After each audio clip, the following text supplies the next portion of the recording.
If you clicked on this video, we're sorry for what you're going through. Breakups and old heartaches are never easy. One moment you're carrying on with your life, doing just fine. Then, out of nowhere, your brain decides it's time to replay every memory of them on loop.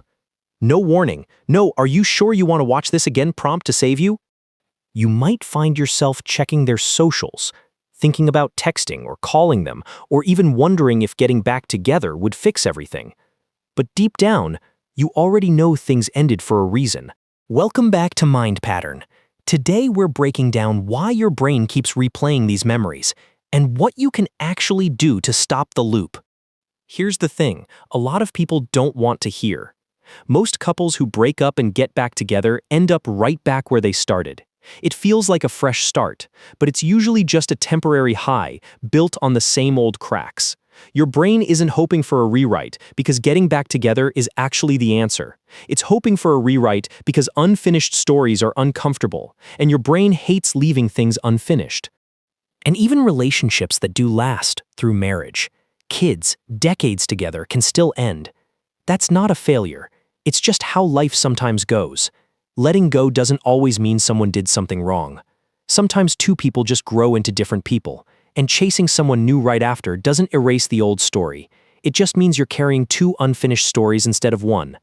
This video exists because a lot of you left comments on our last video asking about the hardest part of moving on, letting go. Whether it's letting go of something toxic, a past relationship, or a lingering heartache, letting go is the thing that actually makes us happier. Easier said than done, though. It's like telling someone don't think about a pink elephant.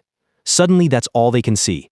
So today, we're exploring why your brain keeps replaying these memories.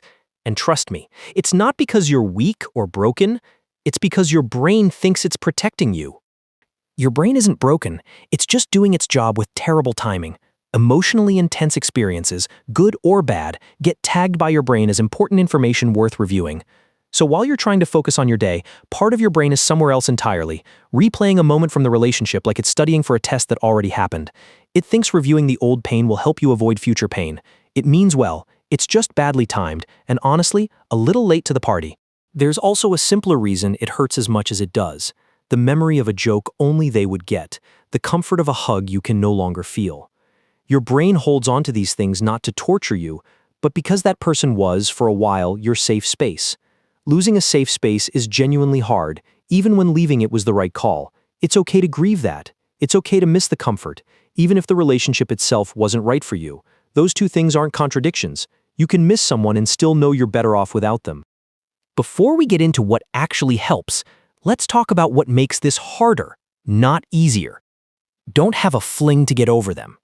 It might feel like progress, but you'll end up comparing them to your ex and taking on someone else's feelings while you're still processing your own. It's a distraction dressed up as closure, and you'll wake up with more to untangle, not less. Don't send that long, emotional text. You know the one. Draft it in your head 50 times, write it down, get it out, but don't send it. It's not for them. It's for you. Sending it isn't closure. It's just chasing one more hit of connection, and it never actually satisfies. It just resets your healing clock back to day one. Mute or block them. This isn't about being petty. It's about creating clean space for your mind to actually heal. You can't fully recover from something if you keep checking in on it every day. Out of sight, out of mind isn't just a saying for your brain. It's closer to a requirement. 1. Do a memory purge. Get a box. Put everything that reminds you of them inside it. Photos, gifts, the t-shirt you still sleep in. You don't have to throw it away. Just put it out of sight. It's a small physical act, but it sends your brain a clear signal. This chapter is closed, not because you're pretending it didn't happen, but because you've decided to stop reliving it every day. 2. Write them a letter you'll never send. Write down everything, the good, the bad, the I miss you, the I hate you, the thank you, the I wish we never met. Get all of it out on paper, then fold it up and put it in the box with everything else. You're giving those feelings somewhere to live outside your own head, instead of on a loop in your mind. 3. Move your body. Heartbreak isn't just emotional, it's physical. Stress hormones build up in your system when you're constantly replaying painful memories, and that tension has to go somewhere. Go for a run, lift something heavy, dance around your room like nobody's watching. It won't fix everything, but it moves the weight out of your head and into your body, where it's easier to work through. 4. Reconnect with people who aren't your ex. Call a friend, a parent, a sibling, someone who loves you, not for the version of you that existed inside a relationship. Remind yourself your identity was never tied to just one person. You existed before them and you'll exist after them. Your story is bigger than this one chapter, even if it doesn't feel that way right now. 5. Give it an actual timeline, not an ultimatum. A lot of people get frustrated with themselves for not being over it fast enough. There's no universal deadline for healing. Some people move on in weeks, others take months, and both are normal. What matters isn't speed, it's direction. Are you doing slightly better than you were a month ago? That's the only progress that counts. Letting go isn't a one-time event. It's a process, and it's rarely a straight line. You'll have good weeks, and then one random Tuesday a song comes on and you're right back there.